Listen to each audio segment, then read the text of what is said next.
Hi, I'm sorry that this video is in terrible lighting. Later in the afternoon, I have no natural light coming in.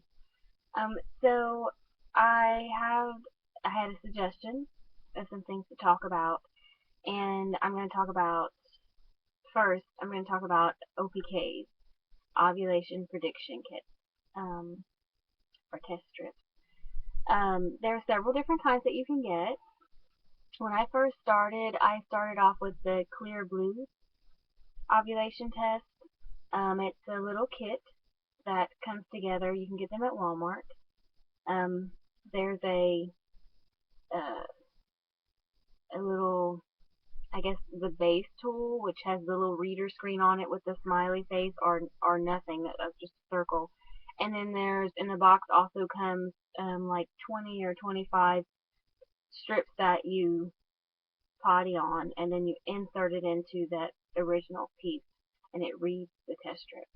Um, After do it, and after you TT on it and you put it together, um, it will take a couple minutes, and it will read it.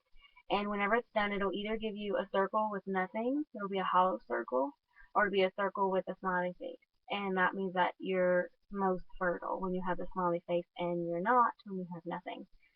Um, I spent so much money on those, and I bought, oh goodness, I must have went through 3 or 4 of them, and it was really bad because I had long cycles and I would run out of them before I would even get a smiley face. So I don't think I ever saw a smiley face on those, honestly. And then I found through suggestions and watching online videos and reading a lot in forums that there were OPK test strips that were very cheap. Some people call them internet cheapies. That you can get, and they work just as good. So I decided it's $20. I'll give it a try, and see what happens. And sure enough, I spent my $20. I think I started off with like 100. Um, and it took a while because of my cycles, but I did get a positive. Now it's very important with the Wondfo LH strips, the OPKs, that you know how to read them. First of all, when you use them, there is a max line. You don't TT on these. You potty in a cup, and then you dip it in the cup. There's a max line, and you don't want to go past that. And you don't have to hold the strip inside of the potty for very long. In fact, on the package, it says immerse the strip into the urine. Take the strip out after 3 seconds, and lay the strip flat. Read the results in 5 minutes. And it even has like a little picture of how to hold it and everything. And it says do not immerse past the max line. So anyway, and then you make sure you put it down on a flat surface, so that so that as the dye picks up from your urine it goes across nice and evenly. Now on an OPK, on an ovulation test, what it's looking for is your LH surge. So an OPK is a predictor. It is not a test that tells you did ovulate or that you have ovulated. An OPK picks up your LH surge. LH is a luteinizing hormone, which is something that is triggered up in your pituitary gland, way up in your brain, and it happens right before ovulation. The luteinizing hormone is actually what tells your ovary that it is time, or tells the follicle that it is time to release that egg. So usually 12 to 24 hours, maybe sometimes a little longer after an LH surge and you get a positive OPK, you ovulate. Now, not everyone will get an LH surge, unfortunately. Not every LH surge is a guarantee that you will ovulate. It depends on your body. It's a very detailed science when it comes to our bodies.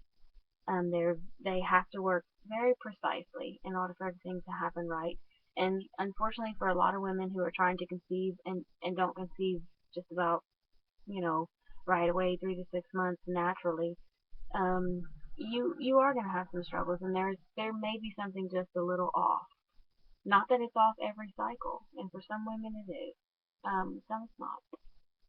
So anyway, so it's predicting, it is telling you that you are indeed having LH surge. So in order for it to be positive, both of the lines have to be the same color, or your control line is the dark pink, which is a line that's always dark pink. The whole time you take the test, unless it's a faulty strip, it is going to be dark pink. During the first part of your cycle, before your LH surge, and after. Your other line, which is your test line, it can be very, very, very light pink. It can be a medium color pink, but it will never be as dark as that control line. Once you get to where it's as dark as the control line, or even darker than the control line, that is when you're having that luteinizing hormone surge, and it's wanting your body to do what it's supposed to do. It's wanting your body to ovulate. So it's very important to understand that it's not positive unless it is the same color as the control line. Even if it's really dark and it's almost there, if it is not the same color as the control line, then it is not positive. It's important that you test in the afternoon as well. If you test with your first morning potty, your FMU, as it is said commonly, there may be a whole lot um, of the hormones built up from overnight, and you might get a false positive. You just might have a lot of LH in that urine, if that makes sense.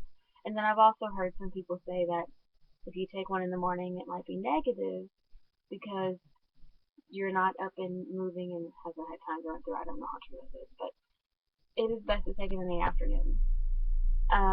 I start taking I start doing the LH strips, the OPKs, around cycle day 9 or 10. I guess I'm kind of a POAS addict because I start kind of earlier than some people. Anyway, when I get to about cycle day 15-ish, because I usually ovulate around the 19, cycle day 19 to cycle day 23, I start doing them 2 times a day, sometimes 3, just to make sure, because I don't want to miss my surge. Sometimes your surge can be very short, and you don't want to miss it. And sometimes the surge can be very long. I've had some surge last for 4 days, and I think that my body was having problems responding to my LH surge. It wasn't ovulating because it couldn't for whatever reason. After you get your positive, after your next negative, or rather, let me say it like this. Once you get your positive, you want to make sure to watch your temperatures. I would urge you to keep taking the test. I've had some struggles with when I've had like 4 positive tests in a row. It's kind of discouraging. But and I promised myself I would stop testing after the first positive, but I decided that I was not going to do that because you need to know when the LH is out of your system, or at least I do. So keep taking them. Put them on your fertility friend or whatever app you're using, so that you know when that OPK turns to negative, and watch your temperatures. You should have a temperature rise, hopefully, which means that, you ovulated. Now, every once in a blue moon, you can have a temperature rise and not actually ovulate. But if you have a nice high temperature rise and it stays pretty steady, chances are you did ovulate, and it was a pretty good ovulation. One of the only ways to really tell if you truly did ovulate is to have a blood draw done after about a week after you ovulate, so 7-DPO, and to see what your progesterone numbers are. If your progesterone is a good high number, then it's very likely that you did ovulate. Progesterone is the hormone that keeps your uterus nice and plump and fluffy for the baby. It also is the hormone that stays high throughout your pregnancy because it helps to keep that little being in there. If for some reason your progesterone drops after ovulation, then you start your cycle. if you're pregnant and your progesterone drops, especially if it's significant drops, then you miscarry. So progesterone is very important for the second half of your cycle. And without a progesterone rise, you did not ovulate. So the internet cheapies, sorry, the internet cheapies, the Wondfos, are very inexpensive. They work just as good. In fact, for me, I feel like they worked better because I was able to use them for longer and I was able to see with my own eyes. I was able to learn my body and my surges, which is really important when you're trying to conceive, to know what's going on yourself with your body, not just to leave it to a test that, is trying to tell you something. I much prefer being able to see it. And some people love the digital tests. Some people love the ones you buy at the store. And I'm not saying that they're terrible because they're not. But I highly recommend these just because they're pretty accurate and they're very inexpensive. Very inexpensive. I know I talked about them before, but I wanted to be a little bit more detailed about it because one of the girls on TMP said that when she was first starting, and it's the same for me, that that neither one of us knew about the cheap OPKs, and we didn't know that they worked just as good. And she said, that was one of the biggest things for her when she started her journey. So I wanted to pass that on to you, ladies. Another thing I want to talk about real quick is a big misconception for a lot of people, especially who are just starting to try to conceive. My light just got brighter. Um, you know, you hear a lot of examples of cycles being 28 days and you ovulate on cycle day 14. That is, it is strictly an example. That is not an actual real cycle. I mean, for some people, I'm sure they do have a 28-day cycle, but that is not textbook. That's not what you're supposed to have necessarily, and you're not supposed to necessarily ovulate on cycle day 14. It's very important to understand that. For instance, when I'm not on medication, I ovulate between cycle day 19 and 23. It's different each month, and I start AF only 7 to 10 days after that, which you're supposed to start 14 days after ovulation. That's what textbooks say. So I'll just break it down like this. Cycle day 1 is your first full flow day of AF, not spotting. So if you're one of those people who spot a day or two before you have a full flow from the beginning of your cycle, you don't count it cycle day 1 until a full flow day. You should have that for a couple of days, however many days is normal for you. Mine is typically 3. Some women go all the way up to 5, and some more. At that point, at cycle day 14, it doesn't mean that you do ovulate. It is very crucial and important to use your OPKs and your temperatures because that's going to tell you how it really is. So when I first started trying, I assumed that I ovulated around cycle day 14.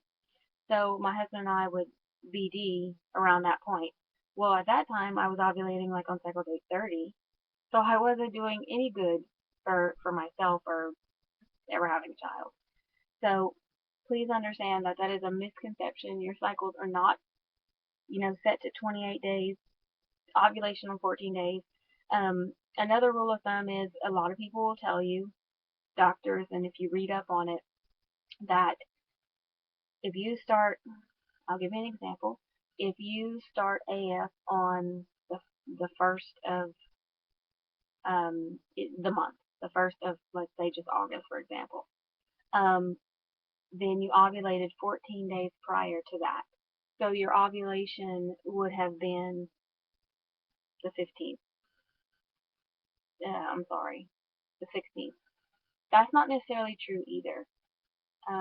For some women it is. I used to think when I first started, I learned about cycles and how it's not necessarily 28 days, but I learned no matter what, that if I couldn't tell when I ovulated, when my cycle was over, if I count back 14 days from my start of my next period, then I ovulated 14 days prior to that. That is not true.